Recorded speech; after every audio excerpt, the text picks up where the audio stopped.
कला हा प्रकार माझ्याकडे दिला, सोबत क्रीडाही दिली आणि साहित्यही दिलं आणि सादरीकरण म्हणायला लागलाय.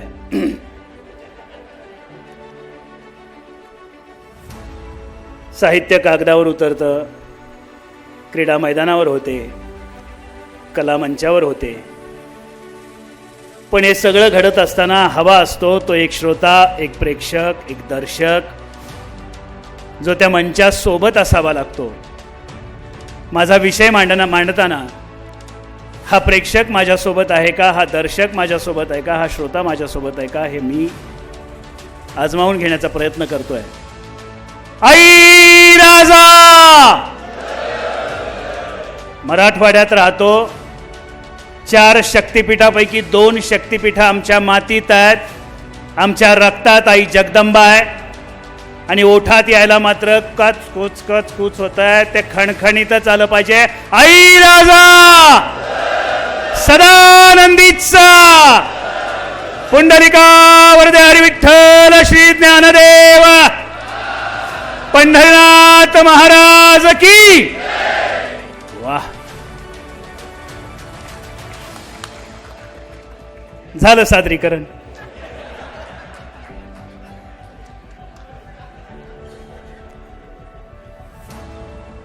भैयांनी माझ्याकडे विषय दिला कला, साहित्य, क्रीडा. लातूर जिल्ह्याला धरून या विषयावरती तुम्ही मंथन चिंतन केलं पाहिजे, संवाद साधला पाहिजे अशी भूमिका आमच्यावरती सोपवली होती. खरं तर लातूर म्हणून आपण सगळीजण जमलेलो आहोत, त्यामुळे थोडंसं मागे सरकताना काय होतं आमचं लातूर.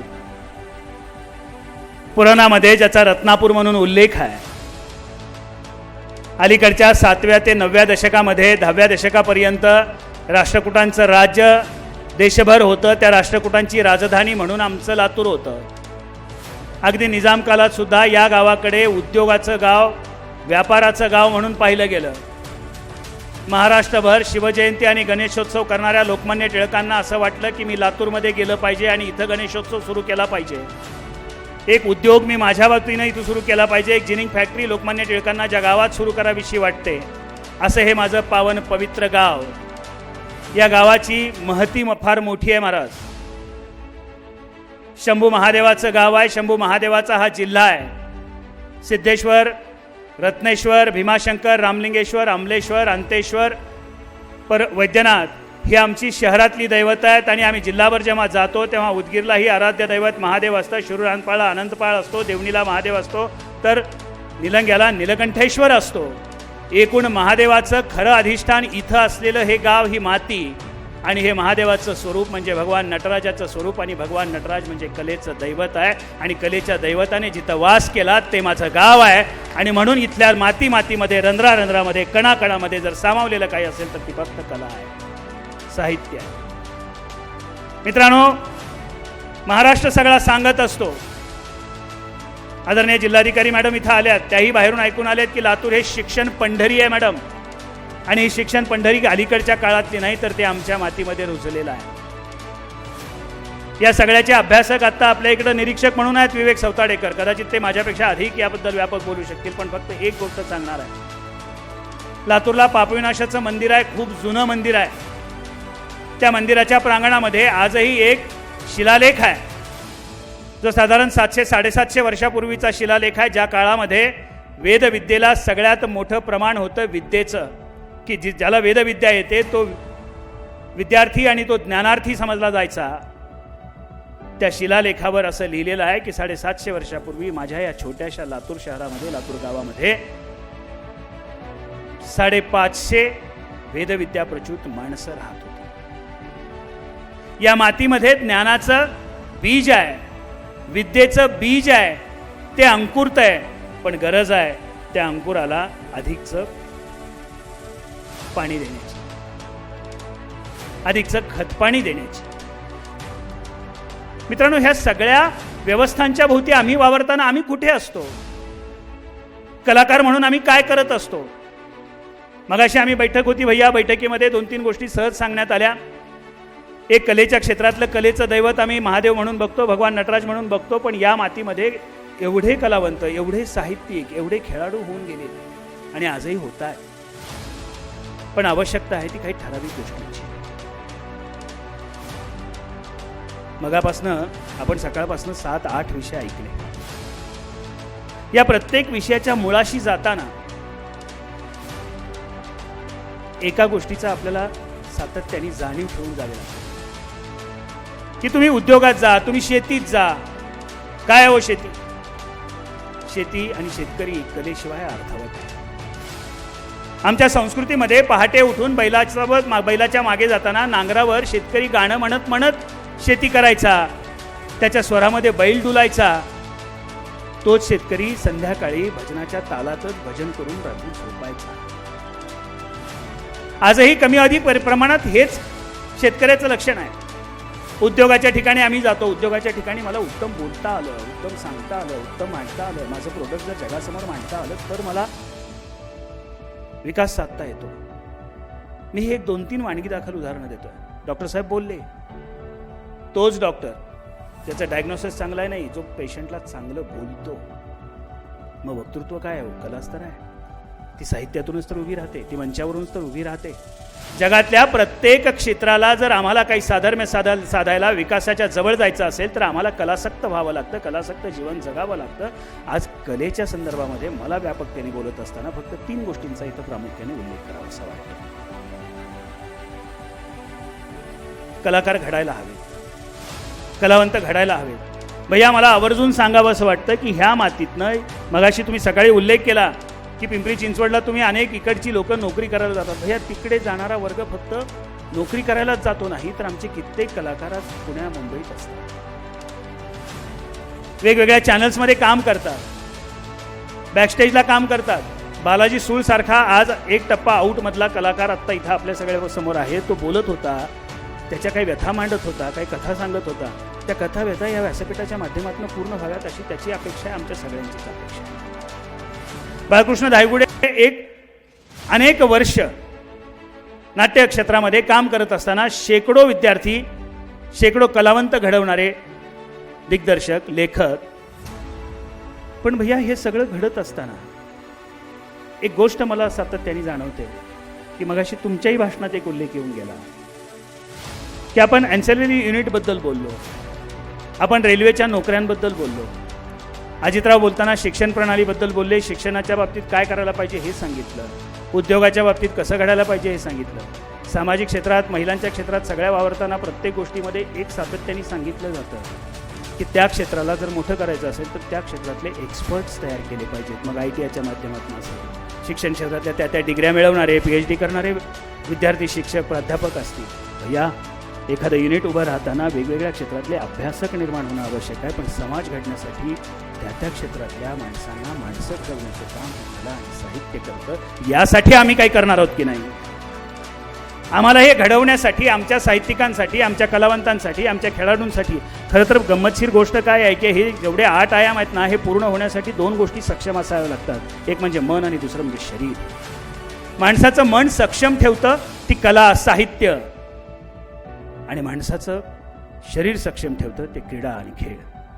योगायोगाने हे दोन्ही विषय माझ्याकडे दिलेत आणि परत शेवटी ठेवलेत की तू शेवटी बोल. कदाचित मगाशी एक जण आमच्या टीममध्ये बोलताना म्हणाला, आपल्याला मुद्दाम शेवटी ठेवतात, आपल्याकडे कायम दुर्लक्ष असतं. पण आता लक्षात येत असेल या सगळ्यांचा सारांश आपल्यात आहे म्हणून आपल्याला शेवटी ठेवलेलं असेल.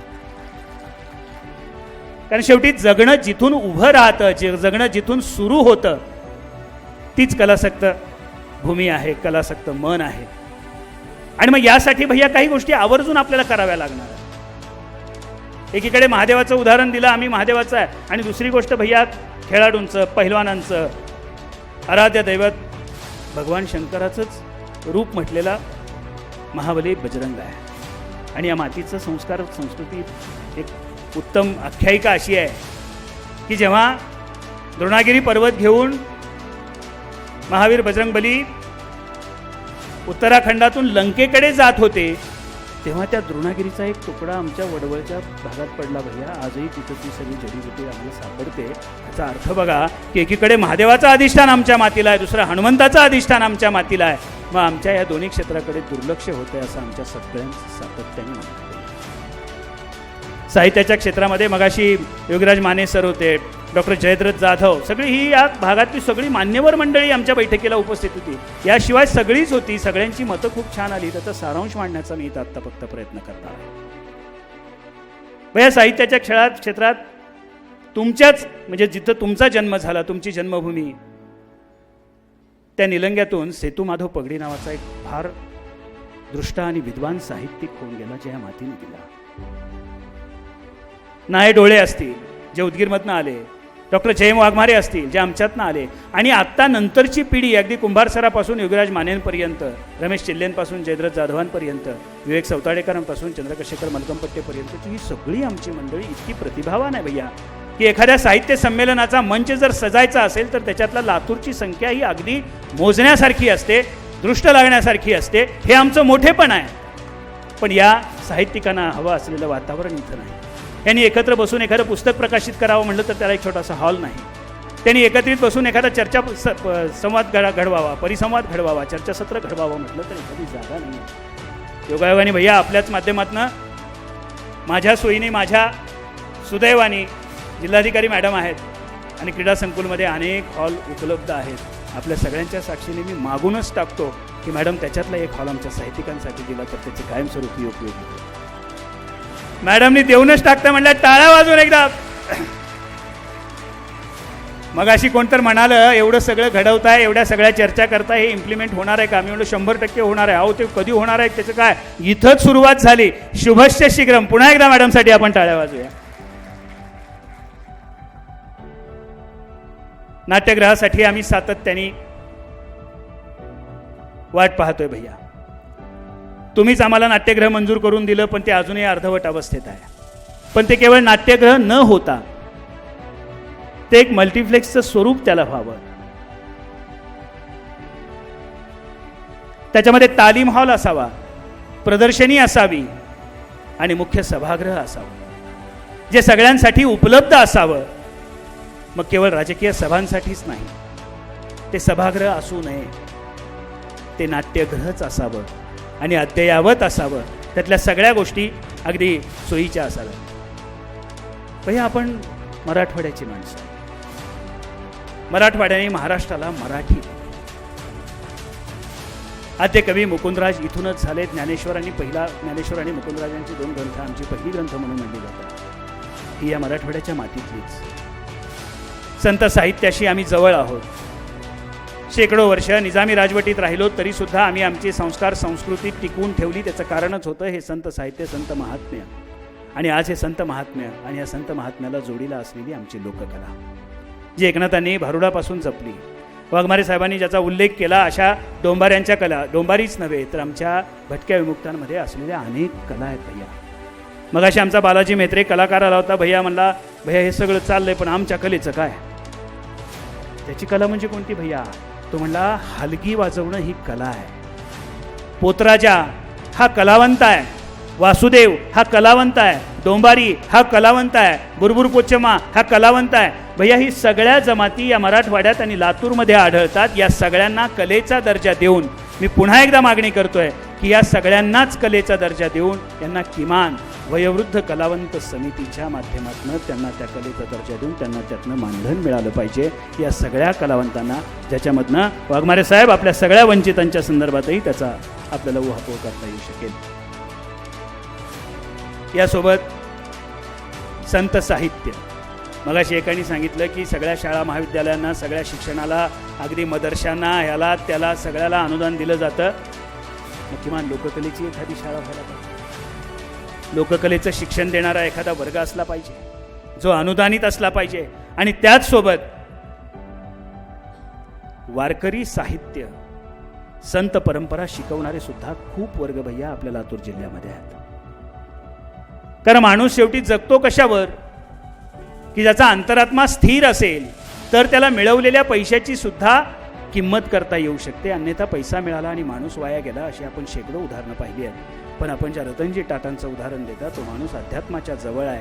त्यामुळे इथल्या प्रत्येक माणसाला आम्हाला अध्यात्माच्या अवतीभोवती घेऊन जाता येईल का, यासाठी अशाही लोकांना आम्हाला अनुदान देता येईल का, यासाठीचा विचार केला पाहिजे. जगातल्या कुठल्याही जनजागराच्या कन्सेप्टमध्ये आम्ही सगळ्यात पुढं असतो.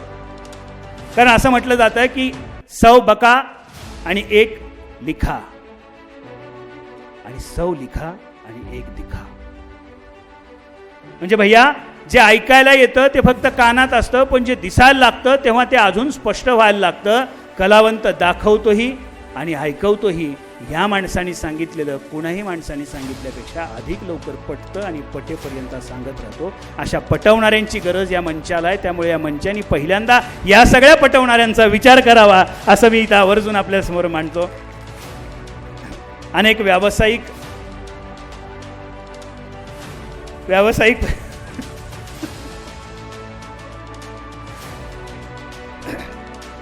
अनेक कलाकारांना आता आपल्याकडे रोजीरोटी मिळायला हवी. आम्ही अनेकदा ह्या विषयाचा प्रयत्न करतोय. भैया उद्योगाच्या संदर्भात मगाशी डॉक्टर साहेबांच्या मला वाटतं पाटील साहेबांच्या विषयातनं आला होता, काल आला होता की आमच्याकडे जमिनी मुंबईच्या भावाच्या आहेत. अंधेरीचा भाव आणि ते सगळं तुम्ही काल सांगितलं होतं, आज राहून गेलं. आजही सांगितलं, माफ करा, माझं लक्ष नसतं. मग इतके पैसे लातूरमध्ये आहेत. तर साहेब आमच्याकडे पण एक इंडस्ट्री. पूर्वी कसं होतं की एखादी सिने इंडस्ट्री, एखादी नाट्य व्यवसायाची इंडस्ट्री करण्यासाठी किंवा त्याच्यात काम करण्यासाठी, मोठं होण्यासाठी पुण्या मुंबईत जावं लागत होतं. आता लातूरमधनं सुद्धा ते करू शकतो. ऑनलाईनचं युग आहे. इथं शूट करून तिथे रिले करू शकतो. एखादी वेबसिरीज चांगल्या पद्धतीने होऊ शकते. एखादं व्यावसायिक नाटक उभं राहू शकतं. आमचं म्हणणं असं आहे भैया की इथं उद्योजक आलेले आहेत, व्यापारी आलेले आहेत की बाबांनो थोडं खिशात हात घाला आणि आम्हाला उभं करा. आम्ही तुमची घरं उभी करू, आम्ही तुमचे लेकरं संस्कारित करू. ही भावना इथल्या प्रत्येक कलावंताच्या मनातली आहे. आणि जाता जाता 2-3 गोष्टी सांगतो आणि थांबतो, कारण उगाच परत शेवट आहे म्हणून किती वेळ बोलणं ते बरं. भैयानी पण सांगितले मला, प्रदीप भैया एकच विषय आहे. आपण आपल्या गावावर प्रेम करतो, आपण आपल्या मातीवर प्रेम करतो. मातीवर प्रेम करण्याचं एक उदाहरण मी तुम्हाला सांगतो की आपण सगळीजणं पुणेकरांवरती सबंध महाराष्ट्र टीका करतो की पुणेकर स्वतःचीच वाजवतात, बडवतात. तर त्याचं एक छोटंसं उदाहरण मी सांगेन. आपल्यापैकी अनेक जण क्रिकेट पाहत असतात. बांगलादेशला स्थापित होऊन 25 वर्ष झाली होती. त्यांनी त्यांच्या रौप्य महोत्सवानिमित्त एक क्रिकेट स्पर्धा आयोजित केली होती. त्याची फायनल होती आणि ती फायनल ढाक्यामध्ये सुरू होती. भारताची बॅटिंग दुसऱ्यांदा आली होती. त्यांनी 300च्या वर स्कोर केला होता. आपली बॅटिंग चांगली झाली होती, पण मॅच टफ झाली. शेवटच्या ओव्हरमध्ये 3 बॉलमध्ये 6 रन काढायचे होते. सगळे वरचे खेळाडू आऊट झाले होते. गांगुली मला वाटतं सेंचुरी केली होती.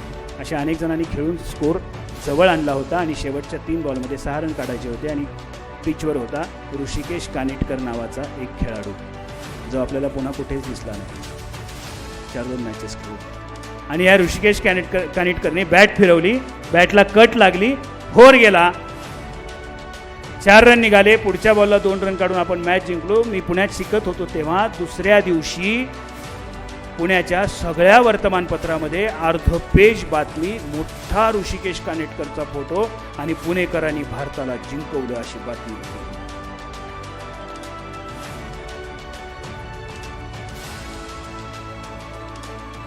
आम्हाला हे करता येईल का हो?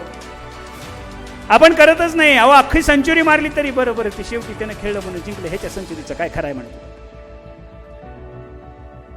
ती स्थिती नाही आहे. आम्हाला आमची इकोसिस्टीम निर्माण करावी लागेल. आमचं कणभर असेल तर मनभर होऊन सांगावं लागेल, तरच ते जगभर पोचेल. आणि मग लातूर म्हणून आम्ही मोठे व्हायला लागू. भैया लातूर म्हणून पाणी आम्हाला हवं आहे, लातूर म्हणून उद्योग आम्हाला हवेत, लातूर म्हणून आम्हाला शिक्षण हवं आहे, लातूर म्हणून आम्हाला व्यापार हवा आहे, आम्हाला सगळ्या गोष्टी हव्यात. पण लातूर म्हणून आम्हाला आमचा संस्कार हवा, आमची संस्कृती हवी, ती जपायलाच हवी. कुठल्याही गावाची ओळख होताना त्या गावाचे काही आयकॉन्स असतात. मित्रहो, हे गाव ओळखलं जातं. कुणीतरी मुख्यमंत्री झाले, मान्य आहे, विलासरावचे मुख्यमंत्री झाले, कुणीतरी गृहमंत्री झाले, भैया पालकमंत्री राहिले, अशा कोणाच्याही नावाने ही ओळख राहणारच आहे. पण चिरंतन ओळख तिथंच असते की या गावातला हा खेळाडू या टप्प्यावरती पोहोचला. या गावातला हा कलावंत, हा सेलिब्रिटी आहे. त्या कलावंतांच्या, त्या खेळाडूच्या नावाने, त्या साहित्यिकाच्या नावाने जेव्हा गाव ओळखलं जातं तेव्हा ते हजारो वर्ष ती ओळख कायम टिकून राहत असते. त्या ओळखीसाठी तरी किमान कलाक्षेत्राला आपण अधिक जवळ केलं पाहिजे. क्रीडा क्षेत्रामध्ये हरिश्चंद्र बिराजदारसारखा हिंद केसरी ह्याच मातीनं दिलेला आहे. साहित्यातले अनेक माणसं आम्ही दिलेली आहेत. या सगळ्यांच्या सेवा सुविधांसाठी काही गोष्टी आवश्यक आहेत भैया. त्या गोष्टींचा एक पूर्ण आम्ही ढाचा तयार केला आहे. खूप छान सूचना आमच्या सगळ्या मंडळींनी दिलेल्या आहेत. अप्रतिम गोष्ट झाली आहे. आणि सगळ्यात महत्त्वाचं भैया की त्यांचा निरोप तुमच्यापर्यंत पोहोचवताना त्या सगळ्यांचं मत असं होतं की आजपर्यंत आम्हाला कोणी विचारलंच नव्हतं, तुम्ही विचारलंय तरी, आणि विचारलं तेव्हा आम्हाला खात्री वाटते. कारण आम्ही कलावंत असतो, सेन्सिटिव्ह असतो, पटकन विश्वास ठेवतो आणि असं वाटतं की आम्हाला यापुढे आमच्यासाठी काही होईल असं वाटतं. आणि त्या विश्वासाला पात्र जिल्हाधिकारी मॅडमनी हॉल देऊन आत्ता सुरुवातीलाच केलं आहे. उर्वरित मागण्या सगळ्याच्या सगळ्या भैयांच्या माध्यमातून पूर्ण होतील या अपेक्षेसह मी आपल्या सगळ्यांची रजा घेतो. जय हिंद, जय महाराष्ट्र.